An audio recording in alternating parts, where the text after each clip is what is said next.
welcome back everybody. This is Brothermutant here. We are restarting our Let's Play of Baldur's Gate 3 Early Access. The reasons for this are varied. I just want to break some of those down so you understand why. It's not because we got to a hard spot or anything like that. Game is challenging, don't get me wrong, but more of its learning curve. I'm not really familiar with the controls, don't really know what I'm doing. A fine example is I had audio issues for like the first 3 hours of gameplay. And again, so incredibly loud that you couldn't really hear what I was saying. Not that that was really all that important, but I don't want you to be deafened listening to a very good game. Stuff that you would fix yourself. So again, I don't want you to have a bad opinion of this game simply because of my mistakes. So let's fix that by starting over. We're going to make the same exact character, minus maybe like a tattoo or something, but it'll still be the Eldritch Knight build I was shooting for. Still be Magus Dann, and again, we'll go from there. Some of the other stuff that I'm going to do to try to improve the game is I will point out some of the stuff that I have learned in the first 6 hours of gameplay that I have pieced together. Like spells, for example, that can interact with the environment. Stuff like spells that can set things on fire. Spells that can put fires out so you don't have to worry about it. Spells that will cause blood to freeze in place and cause a slippery spot for bad guys to slip down. Just amazing stuff this game has to offer. Again, I want you to see it from the start. So let's get into it, shall we? So we're really going to make a new playthrough. Let's do that. And I won't interrupt the intro anymore because it's amazing. Let's listen.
We hear a flashback to the Matrix with that little squiddly they put in his tum-tum.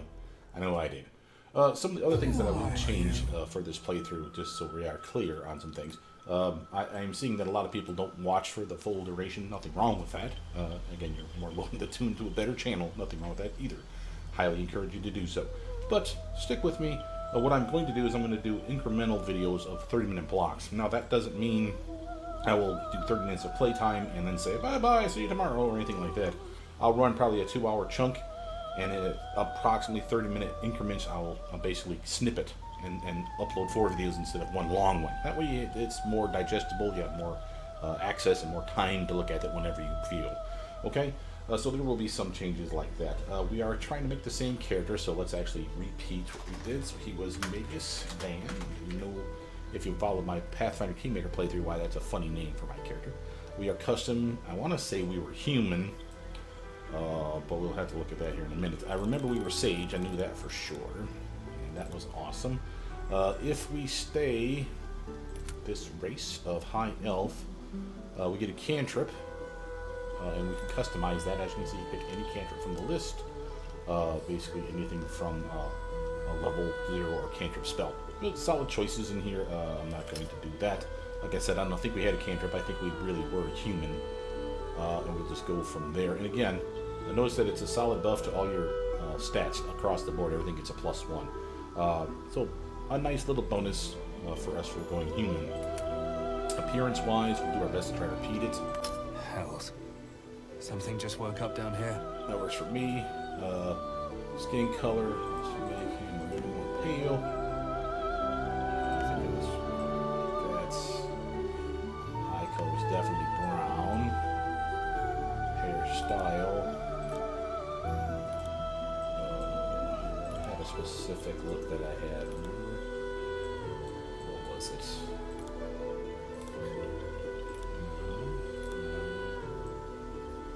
It wasn't that. It was more of a Witcher look, if I remember correctly.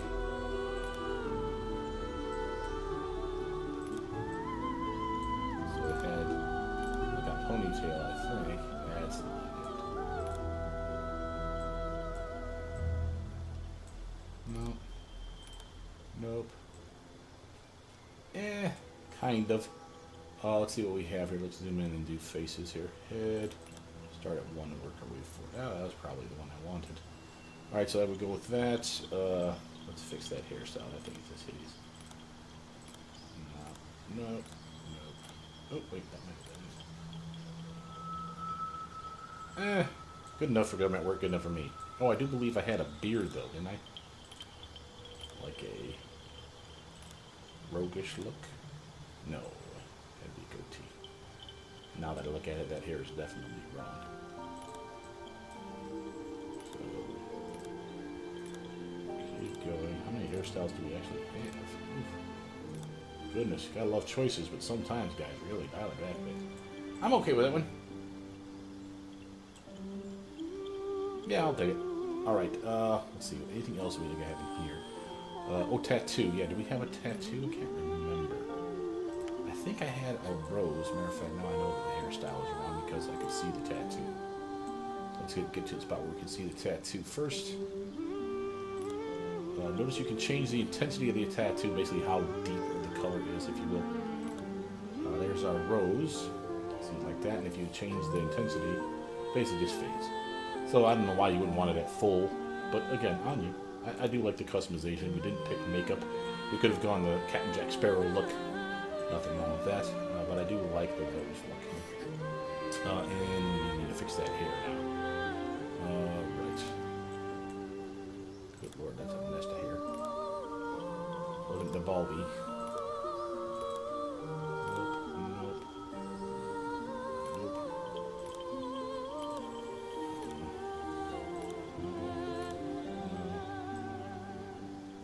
Guess that would be it. Yeah, fine, good enough. From here, we're going to go to class, and we were a fighter, because for those of you who don't know, these aren't the only classes that will be available in the game. These are the current ones that they have in early access. So there's cleric and subclasses of them based on the type of domain that you pick up. Basically, fighter, you actually unlock at level 3. Battle Master, I believe, is one. The other is Eldritch Knight, which is the one we're going for. Ranger has, again, subclasses again as you level up. Same with Rogue. Rogue's actually pretty interesting. When you get high enough, again, level 3, I believe, you unlock whether you're a traditional rogue, in my opinion, or are you an arcane trickster, which again adds to your spells, or adds spells to your repertoire. Mostly enchantment and illusion spells, but not only, so that is cool. Same with fighters, by the way. For the Eldritch Knight, I get mostly abjuration and evocation spells, but not only, and that's important too. But again, I like the fighters because of the second wind, bonus action, the self-heal ability is kind of nice. And we also get a, what do you call it, a reaction that allow us, I think at level 2, to click it, will allow us to react again, I think it's called action surge, in combat. So basically another attack, if you will. And that's power very early on, if you haven't heard. Of course, there's warlocks, subclasses, like 3 different subclasses based on who you basically worship. Wizards, again, I think those are basically based on the type of school you get involved in, and I think right now the schools are, again, limited. So, again, grain of salt on a lot of this stuff, it will change over time. But again, we are going fighter. Notice that we are changing our skill picks. Notice that we have history right now. Part of that came from being a sage. Notice I also have arcana. Notice, though, I can pick 2 skills right now. First, I want to actually change abilities first because I want to make sure this doesn't change anything. Let's see, I'm sure I had these right now. So I have 16 there. Dexterity was a 14. Con was a 15. That's all good. Wisdom was not 13. Intelligence was 14. So So 10 and 9 for wisdom and charisma. Yes, now that's good. Now let's go back to skills, just making sure that we're not unlocking anything else here. Notice that the skills without proficiency just basically means you get to do these things so long as you have high charisma, for those, for example, or dexterity, or on and on it goes. You don't need to be proficient with them to do those checks effectively. These ones here you need to have proficiency in, is what I'm understanding. Again, hopefully this is not incorrect information I'm passing on to you guys, but it's a solid way to go. I believe the ones that I had for sure, I know I had perception, because I know that perceiving things is always important. Arcana and history, and I think honestly it was athletics was my other. It's because that's a strength-based one. Again, we're a strength-based character. We have enough dex and con to make it worthwhile, and intelligence for that matter too. But I think this was a good cross-section for my character, so I'm pretty happy with that. I'm not amazed with the history pick, but again, that was free with when we got Arcana. And then one of the Arcana, because thematically, building toward the Eldritch Knight, it's like we were being trained, if you will, in that field. So those ones are good. Notice that they do have a use recommended function. Make sure you use up all your points, because I don't think you get to use them later. Matter of fact, I don't think they'll let you progress unless you use them all, but I don't know that. So make sure to use them all. The use recommended usually works for what you need, but again, for like Eldritch Knight, having to know that intelligence will be an important casting stat.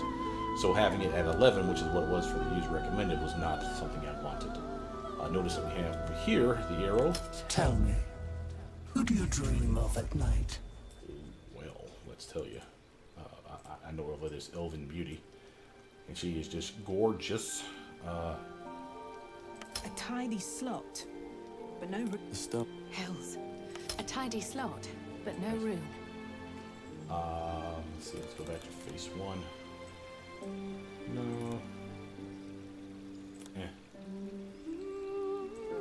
Ooh, I like the Sandra Bullock look. Totally dig it. Give her some dark hair, dark eyes.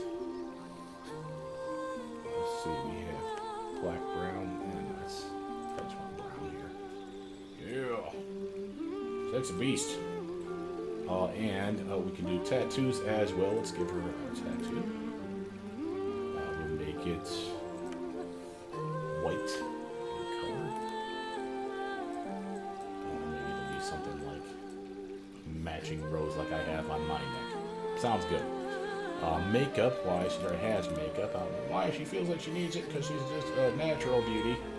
But let's just paint her up nice. Little smoky eye thing going on there.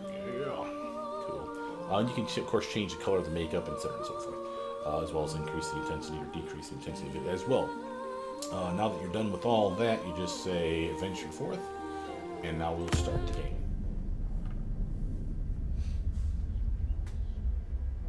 Go away, ugly. We hate you. I'm gonna stab you in the face with a sword. Jerk face. I wonder if we're gonna find out more of the story about why these guys got mugged. Because really, they have like dead bodies everywhere here. He's clearly repopulating.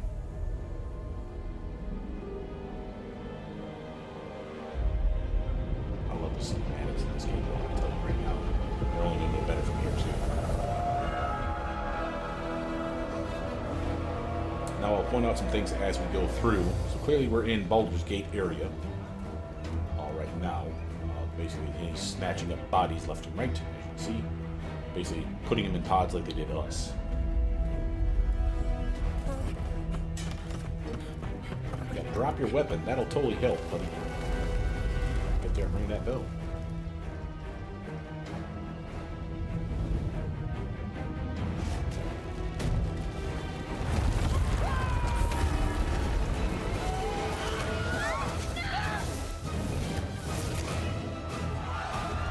Body snatcher time. Run for your life, oh my god!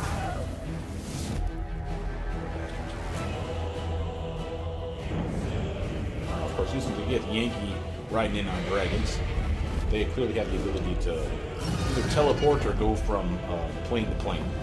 Kind of plane shift them. Of course, this is your Nautiloid ship. They're known for star jamming for the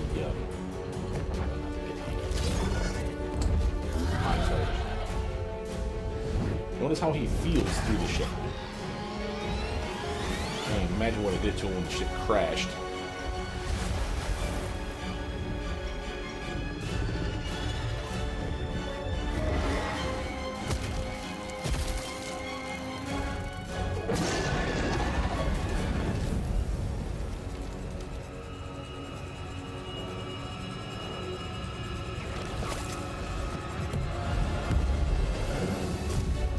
Now, I have heard that this is a different plane. This is not just a new location. It's the Shadowfell. This literally is a blackened sky with white clouds, as you see here, no real sunlight. It's like the mirror image, like the what's the term that they use for that popular Netflix show, Stranger Things, where they literally go to the upside down. The same general principle. It's a shadow of our world, so even structures we'll see there that exist, but a mockery of what they actually are in our world. They're just trying to break free. Oh god, we're gonna crash. We're never gonna make it. Dragon flames. And whoop, big stuff.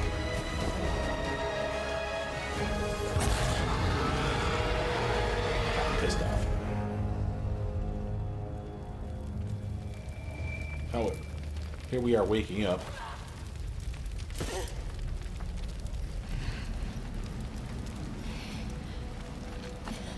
Yeah, don't help me or nothing. You suck.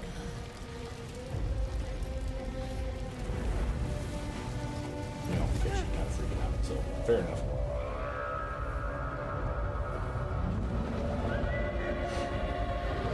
Now we are actually in hell, or furnace, I think, later. And as you can see, we have not only devils but demons as well fighting their bloodline. So they see the ship, of course, decide, let's fuck with it. Not surprising.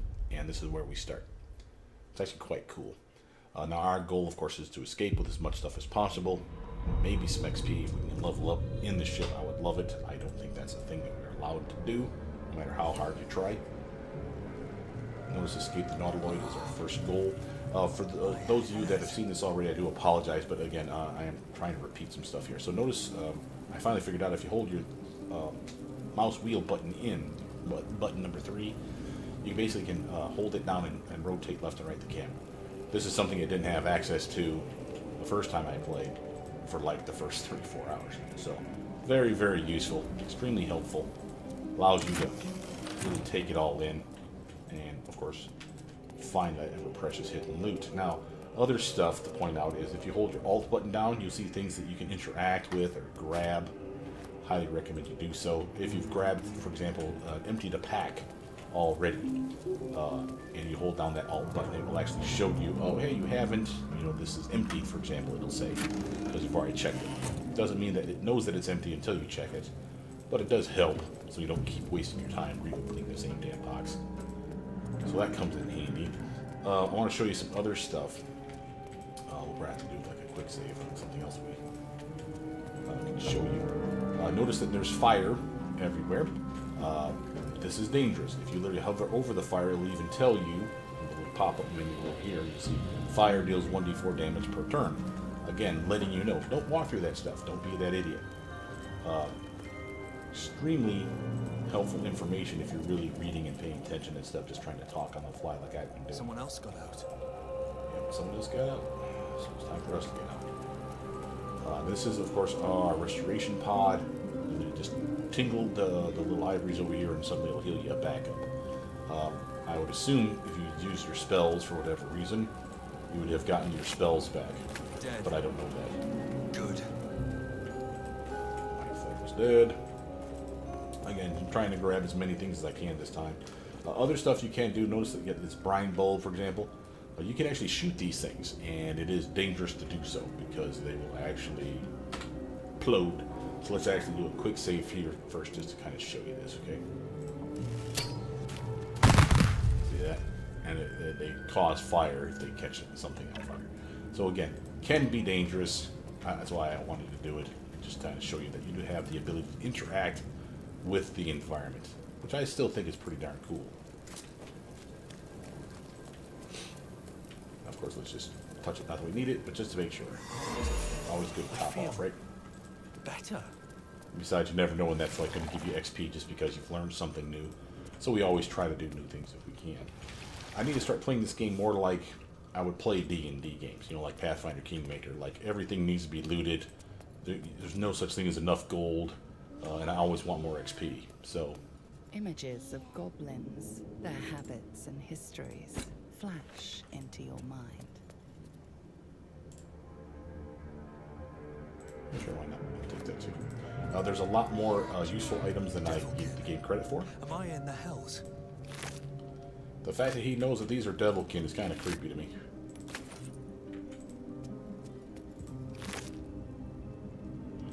And I did a mistake. I wanted to correct an error that I made on the previous video, in case you guys caught it. First, I said that correctly the first time, then I corrected myself, and then it turns out that was wrong, so I want to be clear on this. There is cantrips in this game, and the cantrips are infinite use. For some reason, I thought that I was using the cantrips up and I had limited uses. What I was actually doing was, I come to figure out later, I was actually using it from scrolls. So I was using the cantrips that are found on scrolls. I had like 3 of them, and I had a number, and I'm like, oh, I must only have 3 uses of the cantrip a day. No, you really do have infinite use of cantrips if you have access to cantrips. Brains. So that's always the thing. And there's some really good cantrips in this game, which is, of course, extremely awesome. Again, we're going to try to take as many things as we Faint can. images appear in your mind. A brain, a Githyanki warrior, and centuries of So there's darkness. another right there. 1,000 years of humanoid history. Elves, dwarves, humans, and more flash behind your eyes. Okay, cool. Alright, I know we can come up here.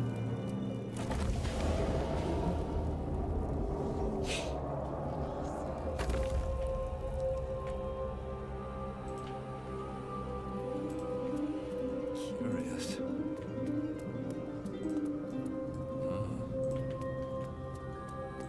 Odd. We are here. Here. As your first interaction, we actually get to use skill checks, or ability checks even, for that matter.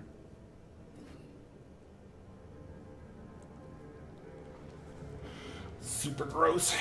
Yes, you've come to save us from this place. From this place, you'll free us.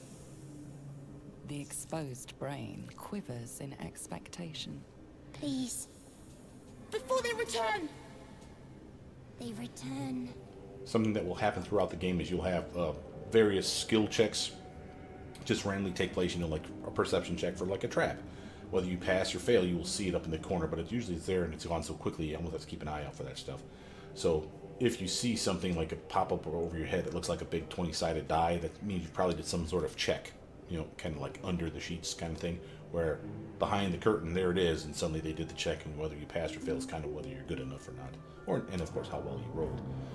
So let's actually talk to the brain. Who am I talking to, a man or a brain? A newborn. Born new from this husk.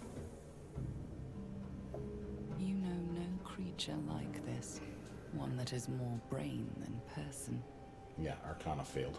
That's a damn shame, because I actually have Arcana skill. I think you're past the point of saving. Tell me what to do. Remove us from this body. From this case. Free us. Please. Now we have the option to destroy the brain, just leave it alone. Gently pry it out of the brain. We can break the skull. Again, we're pretty good at that. That doesn't mean it's the best option. Inspect the exposed brain is the easiest thing to do without hurting anything. Let's just do that first. And we have a +2 thanks to our intelligence, as you see here. Doesn't tell us what the roll is, which is the real bummer of these. You don't actually see how high do I have to go, because if it's, you know, a really hard check for the strength, +3 may not be good enough. But if it's an easy check for dexterity, a +2 is like a winner chicken dinner. So that's kind of the bummer on these.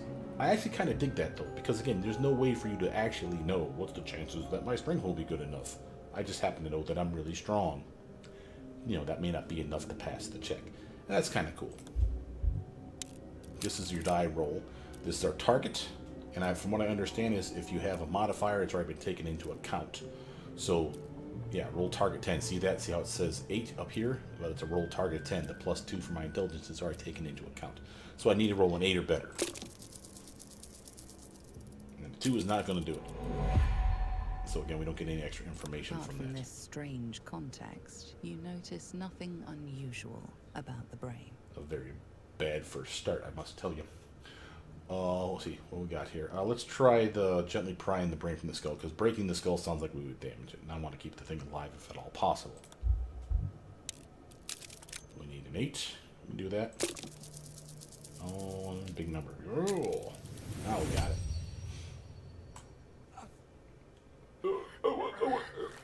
About my brain, please.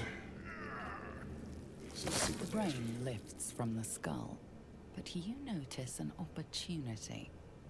You could cripple the strange creature, making it more subservient, should it prove a threat. Which we will definitely want to do.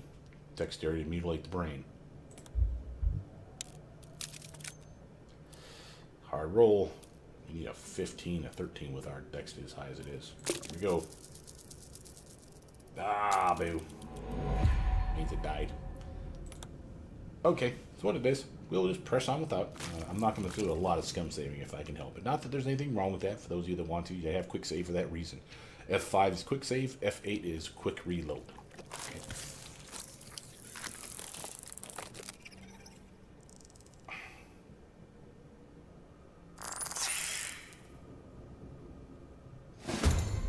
It's mad at me. This is telling us about combat. Oof, bastard. Alright. Combat turns. Basically, you'll see that everything's basically done in order. So there's an initiative roll, behind the scenes kind of thing. Again, higher than your dexterity, the better that's going to be for you. You notice that we're running second. Here, notice our turn order, like I said. Over here, these are our highlighted actions, things we can do. Again, everyone should have access to one, if not two, of these things.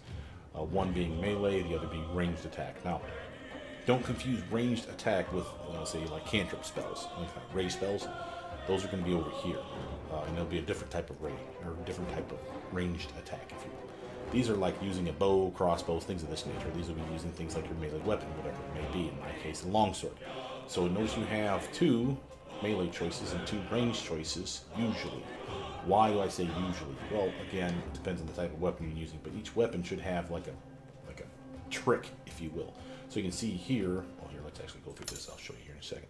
Notice we also have bonus actions, this up here. These are also actions. Now bonus actions, it's just like these are your actions, these are your actions as well. Bonus actions are separate though, these ones in blue. These are a variety of things you can do in combat, even after shooting or swinging your weapon. That's highly powerful. Again, something I wasn't playing up like I should have. Notice, of course, we have movement bar, letting you know how far you can actually move.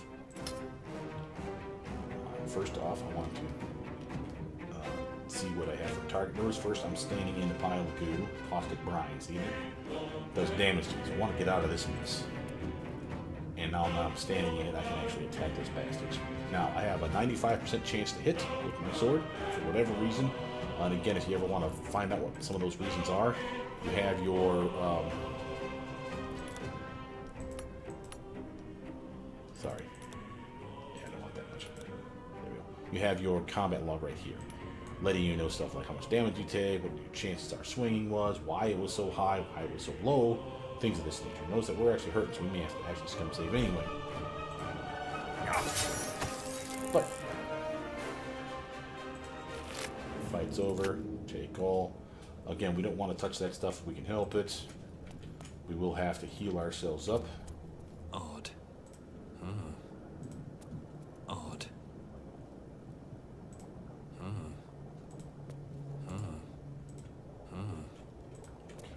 There we go. Cartilaginous chest. Stuff in it. Close, please. Rotate our camera so we can see. Here we go. Another pod. Nice malachite. We'll take all that. Now here, spacebar is a claim all. Let's prove it to ourselves.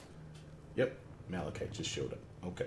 Now I could heal myself with a healing potion, but since we know there are pods that will heal us, we can do that. Notice I can sort items, something else I just figured out the other day, based on weight. So again, you can reorganize things, because for OCD people like me, it just kills you to have stuff not sitting in the proper place. Odd. All right. Doesn't do anything. Back over here. Was there anything over there we didn't really check? Let's just do a quick sweep. I don't want to miss out on some loot if I can help it.